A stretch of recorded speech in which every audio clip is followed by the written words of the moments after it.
Ano ang sinasabi ng Quran patungkol sa Bible? Pag-usapan po natin yan sa devotion natin na ito. Magandang araw po sa bawat isa sa inyo. Welcome back to our 365 Daily Devotions Seminar Edition. Binabati ko po ng maligayang kaarawan si Mandel Ojerio and birthday din po ni Sister Maylen. Happy birthday po sa inyo. Now, yung topic po natin ngayon ay patungkol po sa infallibility. Pag sinabi po nating infallibility, trustworthiness. Ibig sabihin, mapapagkatiwalaan natin na yung Biblia kapag sinunod natin, hindi tayo ililigaw niyan. So, yung kahapon na devotion natin ay inerrancy. Ibig sabihin nun, truthfulness. Yung Bible ay walang error. Ito naman, infallibility. Ang ibig sabihin naman ito, yung Biblia, hindi tayo ililigaw. Yan talaga yung salita ng Diyos na ibinigay ng Diyos para sa atin. Infallibility means that the Bible cannot lead us astray. Ibig sabihin, hindi tayo kayang iligaw ng Bible. In matters of faith and practice, it does not mean the Bible answers every scientific or historical question. But it does mean that everything the Bible teaches about God, salvation, life, and obedience is completely trustworthy. So, kung ano yung tinuturo ng Biblia patungkol sa Diyos, patungkol sa Ebanghelyo, patungkol sa ikaliligtas natin, lahat ng yun tama. Of course, yung nagkakamali lang naman yung mga tao sa interpretation. Pero yung Bible mismo, tama yan. Minsan yung interpreter lang ang nagkakamali. Everything the Bible teaches about God, salvation, life, and obedience is completely trustworthy. Because Scripture comes from a perfect God, it is free from error in its divine purpose to guide us in truth. Dahil ang Biblia ay galing sa perfect na Diyos, yung Bible din natin ay perfect. Ibig sabihin, infallible, inerrant. Hindi po yan, wala po diyang mali. Pangalawa, hindi po yan makakapag-lead sa atin. Kung tama yung interpretation natin, hindi tayo dyan ililigaw. Ibig sabihin, tama ang katuruan ng Biblia patungkol sa Diyos, sa kaligtasan, patungkol sa ating pamumuhay bilang mga Kristiyano. Short answer. What does the Quran say about the Bible? Ano ba sinasabi ng Quran? Yung Quran po, yan po yung pinaka-Biblia ng mga Muslim. So, ano ba sinasabi ng Quran sa Bible? Babasahin ko na lang po ito ng mabilis para po, para sa gusto mag-research ba ng malalim, meron kayong starting point. So, the Quran gives powerful testimony that the Bible is not corrupted. Kasi po, maraming mga tao sinasabi corrupt na yung Bible. Kaya kailangan ng palitan ng Quran. Now, tandaan po natin na si Jesus Christ, ipinanganak siya 600 years before Muhammad. So, si Muhammad po, siya yung final prophet according to Islam, no? Para sa mga Muslim, yun yung pinaka-authority nila, si Muhammad. Now, si Jesus Christ po, nauna ng 600 years. Now, yung mga Christians, by the way, ang tawag nila sa Diyos, yung mga Arab Christians, ang tawag nila sa Diyos ay Allah. Kahit pa hindi pa dumarating sa Muhammad, kahit wala pang Islam na relihiyon, hindi pa naitatag yung Islam, yung mga Christians, Allah na yung tawag sa Diyos. So, wala namang problema kung tawagin mong Allah yung Diyos. Kasi yung mga early Christians, yun naman talaga ang tawag, yun yung generic name. Kumbaga sa Tagalog, Diyos, no? Generic name yon. Yung Quran, nagbibigay siya ng powerful testimony that the Bible is not corrupted. Ibig sabihin, hindi siya corrupt, hindi siya nabago, yung tipong ililigaw ka pag binasa mo. Now, it clearly says in Surah 3:3 that God revealed the Torah and Gospel, and in Surah 5:46-47 commands Christians to judge by the Gospel, proof that it was still valid and trustworthy during Muhammad's time. Most compelling are Surah 6:115 and 18 verse 27, which declare that no one can change the words of Allah. So kahit yung Quran sinasabi na wala makakapagbago sa salita ng Diyos, hindi mo pwedeng baguhin, i-preserve ni Allah yung kanyang mga salita, yung Biblia. If the Bible is God's word and the Quran affirms it as such, then claiming it was corrupted is to contradict the Quran itself.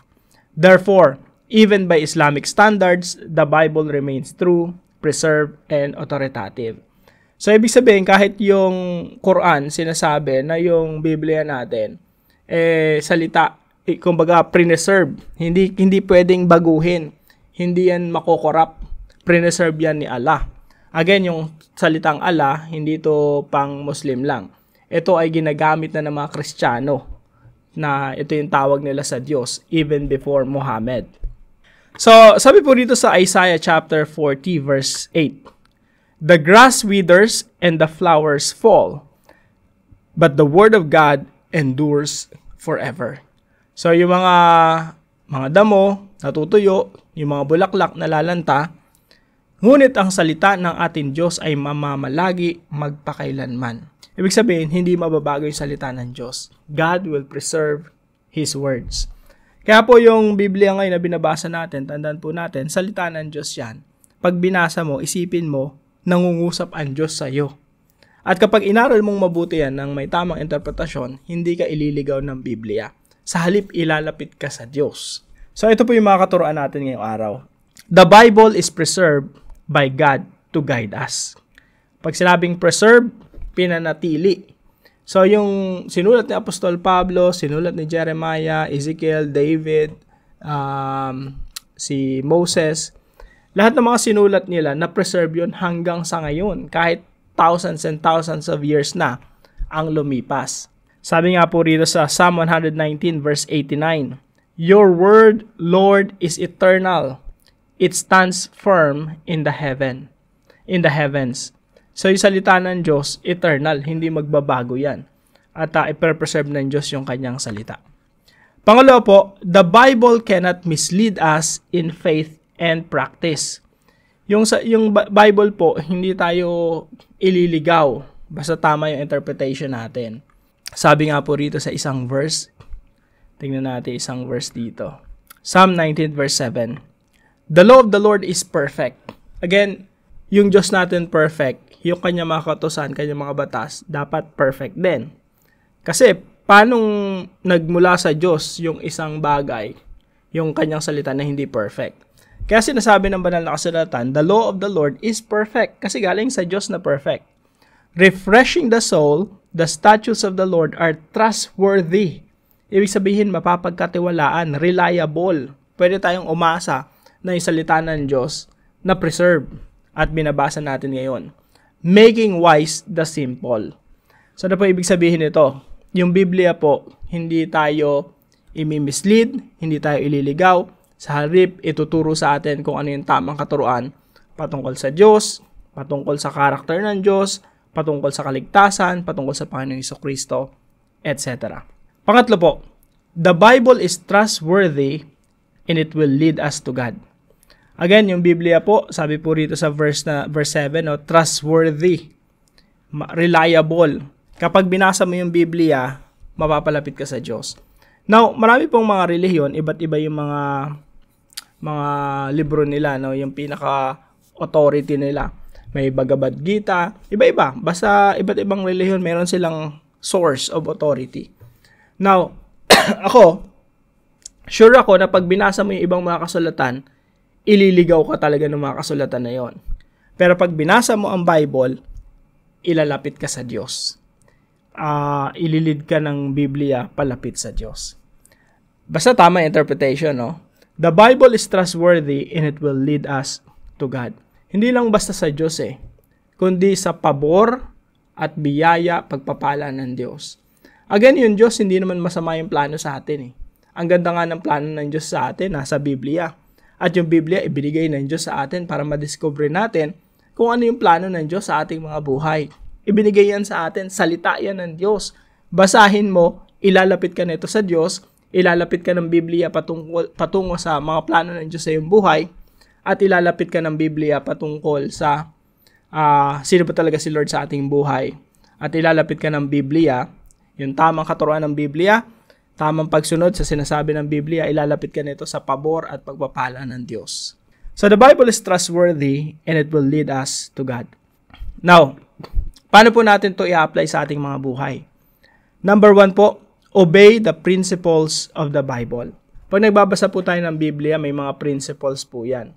May mga panukala, may mga alituntunin, may mga pananaw yung Biblia na kailangan nating sundin. Again, yan po ay salita ng Diyos. Tayo pong mga tao ay lost. Tayo ang naliligaw. Yung Biblia, hindi tayo kayang iligaw at hindi tayo ililigaw ng Biblia basta tama yung pagbasa natin at interpretation. So, ang naliligaw, tayo. Pag binasa natin yung Biblia, ilalapit tayo dito sa tamang landas. Ilalapit tayo ng Biblia patungo sa tamang direksyon. So, ang kailangan natin gawin, sumunod. Sumunod sa mga alituntunin ng Diyos, sa mga principles ng Diyos na nakasaad sa Biblia. Sapagkat ang salita ng Diyos ang magtutuwid ng ating buhay. Itutuwid niyan ang landas natin at ilalapit tayo sa ating Panginoon. So, obey the principles of the Bible. Kaya po magandang tanong sa atin ngayon, may mga principles ba sa Bible? Una, nagbabasa ba tayo ng Bible? Pangalawa, may mga principles ba sa Bible na hindi natin sinusunod? Kaya hindi tayo makarating-rating doon sa napakagandang plano ng Diyos sa buhay natin. Kasi may instruction ng Diyos, hindi natin sinusunod. Maganda, evaluate din natin yung ating mga sarili. And number 2 po, trust that the Bible guides us to God. Pagtiwalaan po natin na yung Biblia, ito ay guidance natin sa ating Diyos. Again, tayo po ay naliligaw. Kailangan natin ang Biblia. Yung Biblia yung blueprint ng Diyos. Plano ng Diyos, direksyon ng Diyos para sa ating mga buhay. So, ang unang gagawin ng Biblia sa atin, ilapit tayo sa Diyos. Pangalawa, ang gagawin ng Biblia sa atin, ipapakilala niya sino si Kristo sa ating mga buhay. Pangatlo, ituturo sa atin ng Biblia paano mabuhay bilang mga tagasunod ng ating Panginoong Hesukristo. Pangatlo po, enjoy the favor and blessings of God. Enjoy po natin yung blessing at favor ng Diyos.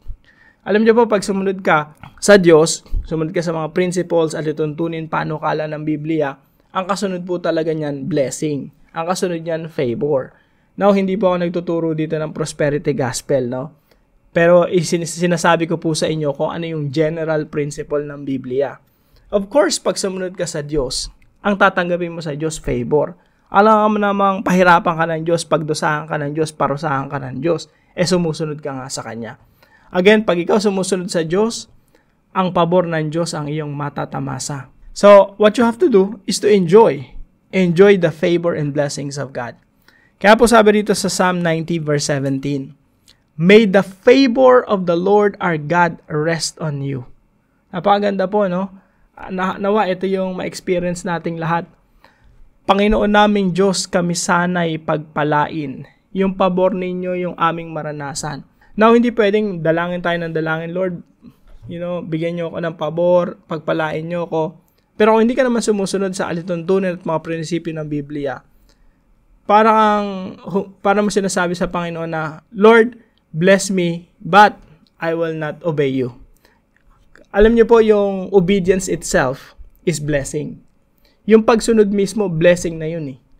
Kaya, kapag sinabi mo sa Panginoon na, Lord, I want favor, pero ayaw mo ng obedience, contradictory po yun. At hindi tayo makakaranas ng pabor ng Diyos kung ayaw nating sumunod. Wala pong iniwan yan sa ating mga anak eh. Ang mga nanay at tatay tinuturo ang maganda, mabuti para sa mga anak. Yung mga parents nagbibigay ng mga principles, mga prinsipyo sa mga anak. Now, kapag yung anak hindi sumunod, hindi magkakaroon ng matagumpay na pamumuhay yung mga anak. Kailangan sumunod ka sa patakaran. Sumunod ka sa mga prinsipyo, lalo kung maganda naman. So sa atin po, no? Sabi dito, may the favor of the Lord our God rest on us, establish the work of our hands for us. Hindi may establish ang iyong mga kamay kung hindi ka naman sumusunod sa ating Panginoon. Hindi ka dadanas ng pabor ng Diyos kung hindi mo naman sinusunod yung Biblia na instruction ng Diyos sa atin. So, sabi dito, may the favor of the Lord our God rest on us, establish the work of our hands for us, yes, establish the work of our hands.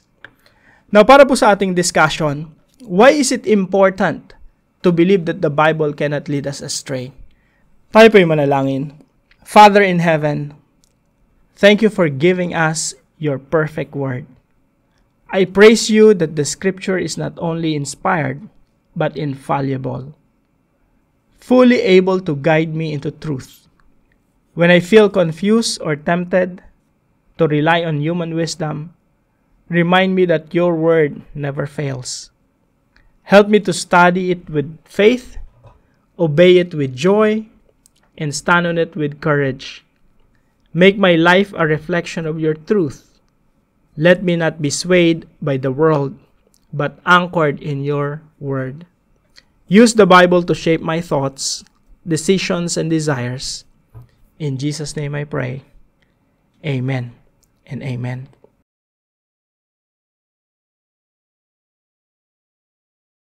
Maraming salamat po kay Maria Cecilia na partner po sa devotion natin na ito. Pagpalain ka ng ating Panginoon. Na kung kayo po ay may natutunan sa devotion natin na ito, ipalam nyo lang po sa comment section right below this video. And please share this devotion to your family and friends. God bless you po. See you po tomorrow 5 a.m. dito sa ating Daily Devotions.